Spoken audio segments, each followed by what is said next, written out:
YouTube, welcome back to Blazing Blooms, and today we're going on a garden tour. So we're here in the month of June. We're here at the end of spring going into summer. Here in the next 4 or 5 days we'll be officially into summer.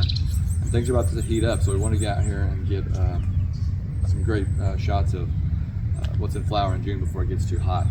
And we're going to start right here actually with this Vitex.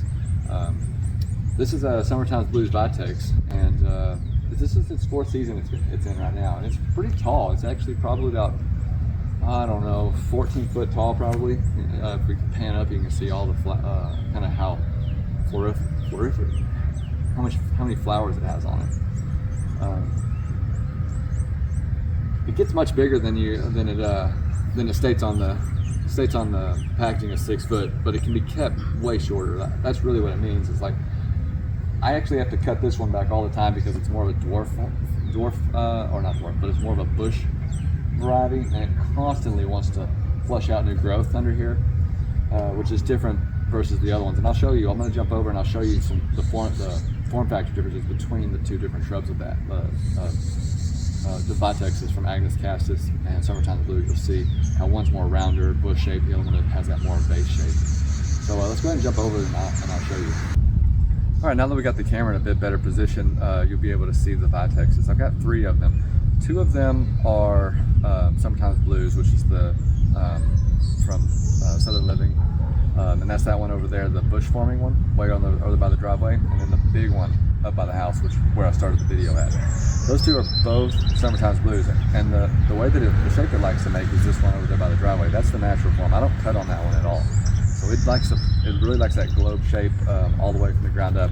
Where this is Agnus-Castus right behind me, that's the original form. It's a little bit slower growing, and it has that base shape. One other big thing to note about it is that the Agnus-Castus, it blooms once, and then that's basically all you get unless you go and you deadhead it, cut the flowers off. Then you can get a little bit more flowering out of it, one more flush before the end of the season. Now the Summertime Blues, that thing never stops flowering. It never stops. It just keeps pushing new growth until we hit wintertime, and it shuts it down pretty hard. It goes dormant, and then makes it through the winter. Pretty harsh winters it's made it through. I mean, the one that I planted, the big one back there, has made it through the 3 worst winters that we've had back to back. So it's a super hardy shrub. I can't recommend that one. If you have a difficult location, that one is a great pick, because it flowers all year long. So if you're into making pollinator gardens, it just won't quit. It just keeps going right up until frost. So those are the biggest differences between the 2: the shape and the flowering, the length of flowering time. There's also you can also see this. The amount of flowers just right up front. There's just way more flowers covering the Summertime Blues than you get on the Agnus-Castus, the original version. So I got some flowers I want to talk about underneath the Vitex over there, some Lantana that look great. So, and that'll give us a chance to give you guys a close-up look on those Vitex flowers. Let's jump over there. Okay, here we are, a little bit closer to the Vitex now, where you can kind of see just how large these panicles are. They're absolutely great. They're gorgeous shrub when it's all flowered out, blooms out. You know, like I said, it goes like this for a long time. It's such a long flowering shrub. But this is the Summertime Blues Vitex. It's a little bit different. They are coming out with more varieties. I see them more and more here at the different nurseries coming into the trade. So right next to it, you'll see Lantanas. Now, I like Lantanas, and a lot of the pollinators here enjoy them as well. And the best thing about them is they come back every year, the perennials. I love that they come back every year, they fill out, and they bloom pretty long into the summertime.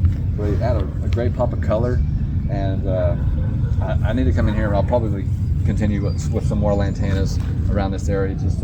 I did have some here. Well, I was trying some they're more of a name cultivars, and what I found with the name cultivars is they're a little less hardy in the winter times. They may be true annuals in this area, so you kind of have to watch out what you're buying with those Lantanas. But yeah, if you can get your hands on some hardy ones, they're great to put in the landscape. So let's see what else we got. All right, here we are at a plant that I'm super excited to see bloom this year, and that's the Spiderlily.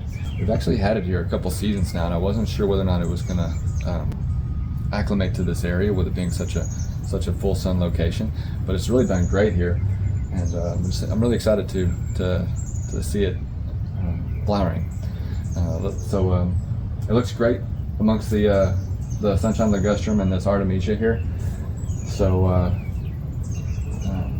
it's one of my favorite corners that we have put together so far in the landscape.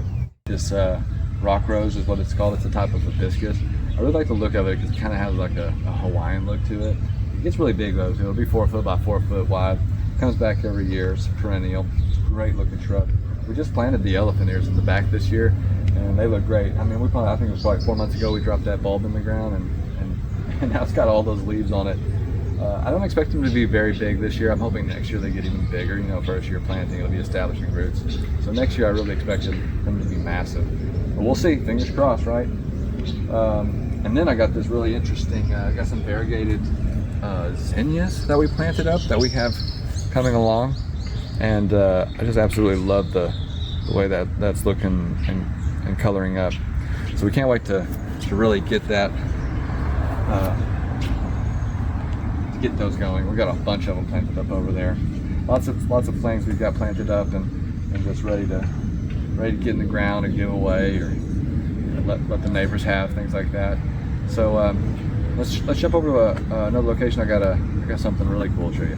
Here we are at one of my favorite plants in our landscape. This is Caesalpinia, also known as Dwarf bird of paradise. It is it's actually like a desert shrub. It does really good in drought conditions. But if you put a little bit of irrigation on it, it does even better. It does really, really well. You'll get a few of these flowers if you don't if you don't water it, but if you do water it, like I have it here in our garden area, it gets quite a bit of water. So it puts off a bunch of flowers, and they're just awesome to look at. They're just alien-like. They put a lot of color in the landscape, and it's during the heat of the year that this puts on, so it's very tropical-like, the whole shrub overall. But yeah, I absolutely love that shrub. And this is our this is our garden for the year. We got tomatoes here, and in the back there we've got some cucumbers, more tomatoes over there, lettuce in the front. I showed you guys in other videos. This is it's been such a treat to put this all together on this side. It's awesome. All right, I just wanted to take a moment and just talk about this Oakleaf hydrangea. This is Ruby Slippers Oakleaf hydrangea, and to my surprise, it has actually turned pink. The flowers have actually turned pink on this one. I was hoping it would. I know that its variety, Ruby Slippers, is known for being able to turn pink, but I figured with our heats that wouldn't normally be the case. Now, I do know this year that it was a bit cooler in our springs. We had a very, very cool spring, and I'm not going to complain about it, because who would? But this looks, I just love that it was actually able to turn pink here. I can show you our other hydrangea. I'll put a shot in there, and I'll show you that it too has a little bit of pink on it because of just how cool it was this year, but it normally just goes right to brown. And this year, though, it was able to turn to pink, and I'm absolutely pleased about it. I hope it keeps turning more and more pink as it goes on, because it looks great. It absolutely does. So yeah, if you can get your hands on a Ruby Slippers, I highly recommend it. All right, well, that's going to do it for this June garden tour. Make sure to like, share, and subscribe to keep up with the content, and we'll catch you next time. Bye.